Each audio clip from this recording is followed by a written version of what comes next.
सर्वम शिवमयम शिवानंता शिवकृपानंता। आज के আমরা আলোচনা করব সিংহ লগ্ন সিংহ রাশির জন্য বৃহস্পতি দেবগুরু যে বক্রগতিতে যাচ্ছেন 9th অক্টোবর, সেই বক্রগতির একটা প্রভাব 9th অক্টোবর 2024 থেকে 4th ফেব্রুয়ারি 2025 দেবগুরু বৃহস্পতি বক্রগতিতে থাকবেন। তিনি মৃগশিরা নক্ষত্রকে অবলম্বন করে রোহিণী নক্ষত্র অবধি প্রবেশ করবেন। তো এই যে গতি পরিবর্তন এবং একটা সঞ্চার, এর প্রভাব সিংহ লগ্ন সিংহ রাশির জন্য কি পড়তে চলেছে।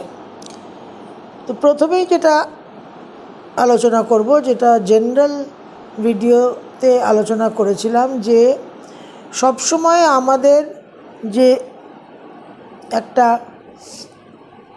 ভুল আচরণ হয়, একটা যে পদক্ষেপটা, যে অ্যাঙ্গেলটা, দৃষ্টিকোণ দিয়ে আমরা চিন্তাভাবনা করি, সেটা যেহেতু ত্রুটিপূর্ণ হয়, সেই জন্য আমাদের সঠিক ফলাফল আমরা আমাদের মনের মতো যে প্রভাব সেটা আমরা অনুভব করি না। কারণটা কি না, যে প্রয়োজনীয় করণীয় যে বিষয়, everybody wants to go to heaven but nobody wants to die. তাহলে একটা গোচরে, একটা সঞ্চারে দ্য নিডফুল নেসেসারি অ্যাকশন যেটা, সেটা যদি আমরা করি, তাহলে আমাদের যেটা নেসেসারি অ্যাকশন সেটা কিন্তু নেসেসারি রেজাল্টসকে প্রডিউস করবে। নেসেসারি অ্যাকশন না নিলে নেসেসারি রেজাল্টস প্রডিউস হবে না।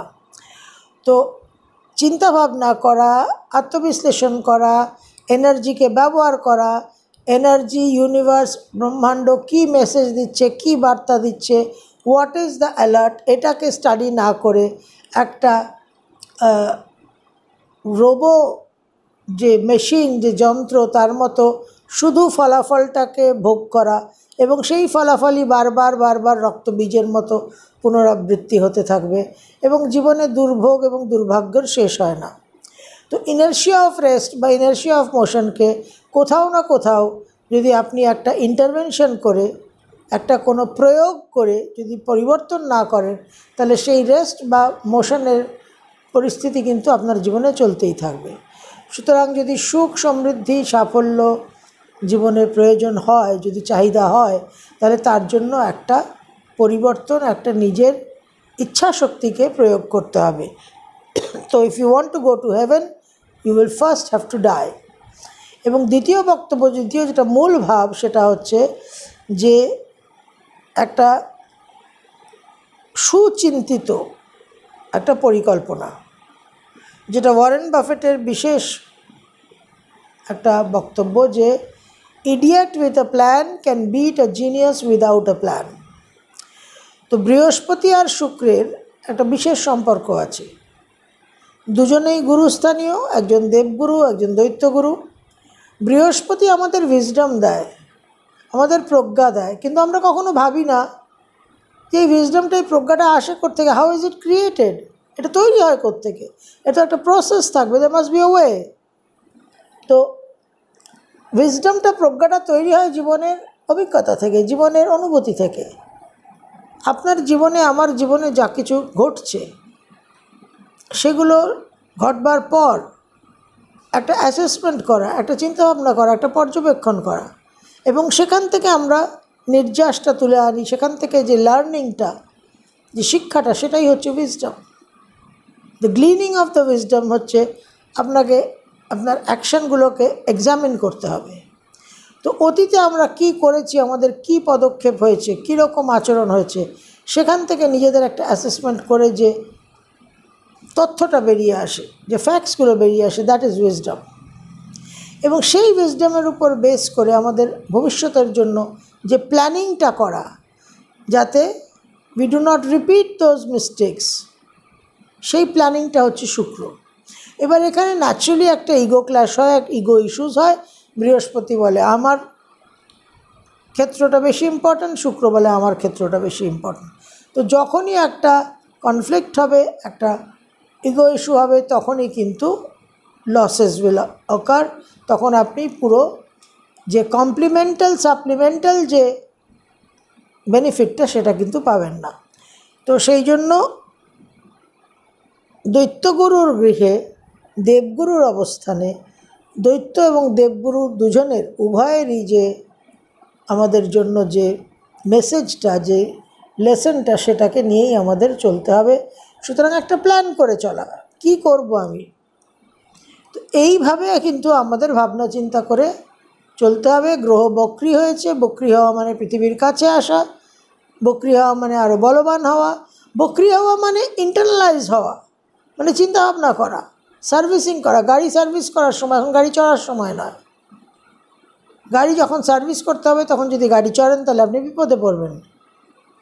আপনার গাড়ির চাকার হাওয়া কম আছে, আপনি যদি সেটাকে হাওয়াটাকে নোটিস না করেন, যদি চাকার হাওয়া না ভরেন, তাহলে চাকা আপনার ফ্ল্যাট টায়ার হবে, তখন আপনি মাঝ রাস্তায় বিপদে পড়বেন। তো এই সময়গুলো, these are celestial service Times, এই সময়গুলো এইভাবে কিন্তু গুরুত্ব দিয়ে চলতে হবে। তো সিংহলগ্ন সিংহ রাশি, আপনাদের দশমে দেবগুরু অবস্থান করে আছেন এবং তিনি আপনাদের রাজ্যকারক গ্রহ মঙ্গলের নক্ষত্র মৃগশিরা থেকে আপনাদের দ্বাদশপতি চন্দ্রের নক্ষত্র রোহিণীতে ব্যাকট্র্যাক করবেন। এবার মনে রাখতে হবে যে এই দুটো নক্ষত্র অত্যন্ত এরাটিক, প্রিক্যারিয়াস অ্যান্ড আনস্টেবল। ভীষণভাবে একটা আন্দোলন আলোড়ন সৃষ্টি করবে, অনিশ্চয়তা সৃষ্টি করবে, অনেক রকম ঝড় জল বৃষ্টির কারণ, এবং এটা আপনাদের দশম ভাব। সুতরাং জব, ক্যারিয়ার, এই জায়গায় পরিবর্তন, এই জায়গায় অনেক কিছু অনুভব করবেন। ডাইরেক্ট ফোর্থ হাউসকে দেখছে, ফোর্থ হাউসে চেঞ্জ তো আসবেই আসবে, মায়ের ক্ষেত্রে, এডুকেশনের ক্ষেত্রে, গৃহক্ষেত্রে। এবং এই ফোর্থ আর নাইনথের লর্ড 20 অক্টোবরের 20 তারিখ থেকে নিচস্থ হবে এবং তারপর 6 ডিসেম্বর থেকে বক্রী হবে। সুতরাং মঙ্গলের যে ট্রানজিট, মঙ্গলের যে গতি পরিবর্তন এবং রাশি পরিবর্তন, অতিবক্রী হওয়া, এটা কিন্তু বৃহস্পতির এই বক্রগতিকে বিশেষভাবে প্রভাবিত করবে। সুতরাং বৃহস্পতির বক্রগতিকে বিচ্ছিন্নভাবে দেখার কোনো জায়গা নেই। এবার একটা মানসিক অ্যাংজাইটি, উৎকণ্ঠা, কর্মক্ষেত্রে উদ্বেগ, stress, work related stress, work related pressure বৃদ্ধি হওয়া, এই জায়গা থেকে আপনাদের অবশ্যই সাবধান থাকতে হবে। সন্তানকে নিয়ে কিছু না কিছু সমস্যা, সন্তানকে নিয়ে কিছু না কিছু দুশ্চিন্তা, বেশ কিছুটা লোন আপনাদের স্যাংশন হতে পারে। হয়তো অনেক ক্ষেত্রে আর্থিক কারণে আপনারা একটা কিছু দুর্বল জায়গায় আছেন, কিছু অসুবিধের জায়গায় আছেন, লোনের অপেক্ষায় আছেন, কিছু ফিনান্সিয়াল অ্যাসিস্ট্যান্সের অপেক্ষায় আছেন, সেটা কিন্তু আপনারা পাবেন। কিন্তু সেখানে একটা রেড ফ্ল্যাগ আছে যে অহেতুক একটু অধিক মাত্রায় ঋণ নিয়ে ফেললে কিন্তু পরে সেটাকে ম্যানেজ করতে পারবেন না। আপনাদের যা কিছু জীবনে অসুবিধে, কোনো সংকট, কোনো বিবাদ, এই সমস্ত কিন্তু বৃহস্পতি একটা মীমাংসা করে দেওয়ার পরিস্থিতিতে আসবেন। তো এই বক্রগতির বৃহস্পতি ইন জেনারেল একটা স্লো মন্থর গতিতে যাবে। অনেক কিছুতে আপনারা রেজাল্ট পেতে একটু অসুবিধে অনুভব করবেন, সকলেই করবে। এবং যেহেতু মঙ্গল আর চন্দ্রের নক্ষত্র এবং অত্যন্ত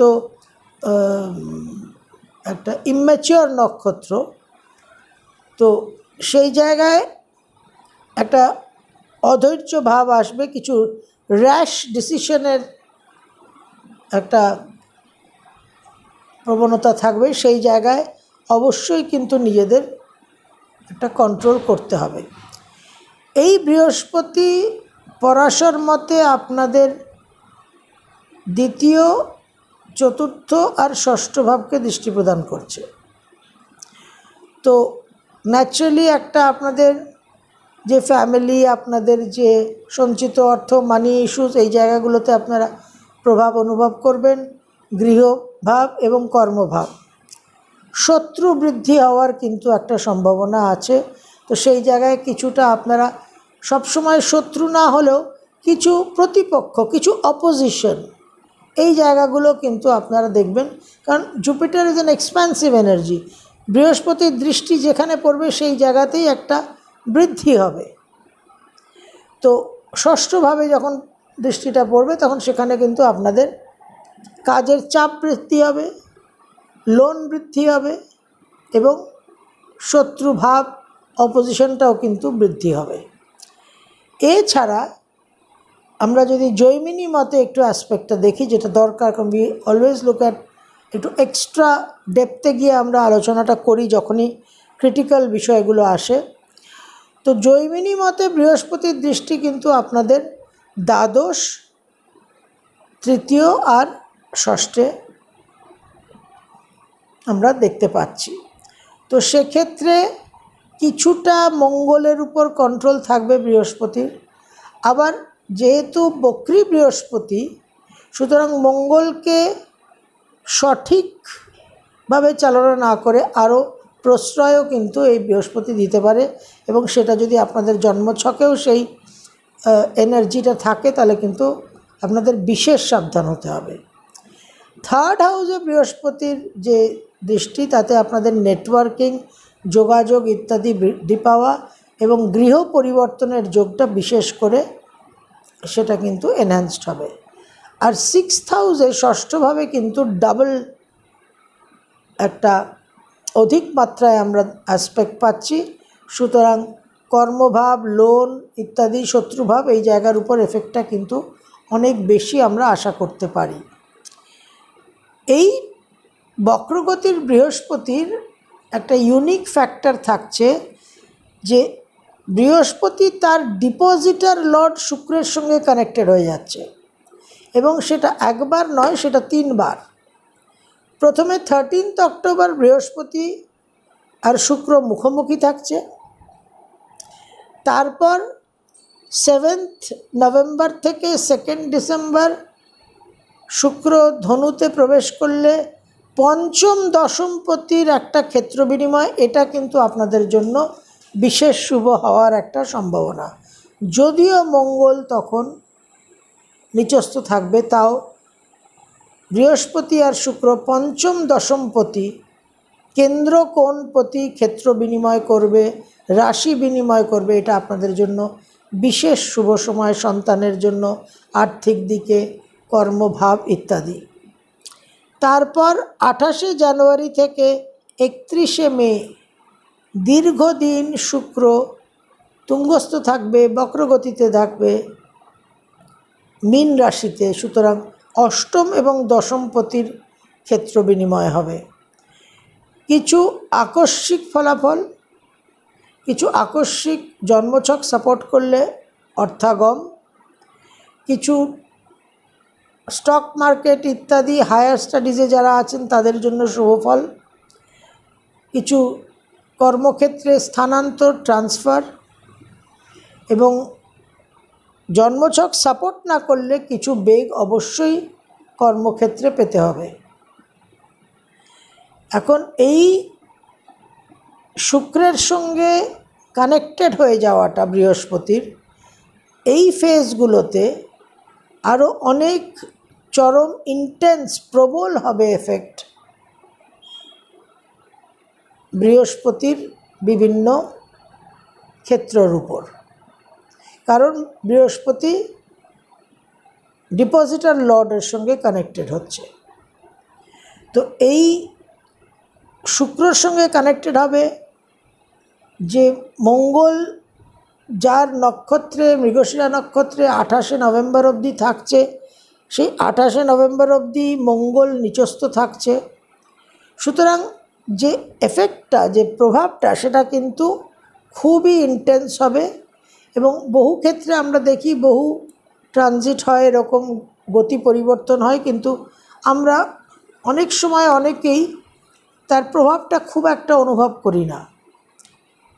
কিছু মানুষ করেন, কিছু মানুষ হয়তো করেন না, কিন্তু এই ক্ষেত্রে যেহেতু বিশেষভাবে কানেক্টেড হয়ে যাচ্ছে, সেই জন্য কিন্তু এই প্রভাবটা আশা করা যায় যে সমস্ত মানুষই কিন্তু আপনারা অনুভব করবেন। একটা বিশেষ মন্ত্র আপনাদের আমি আগেই ফার্স্ট ভিডিওতে দিয়েছিলাম, সেটা একটু রিপিট করি।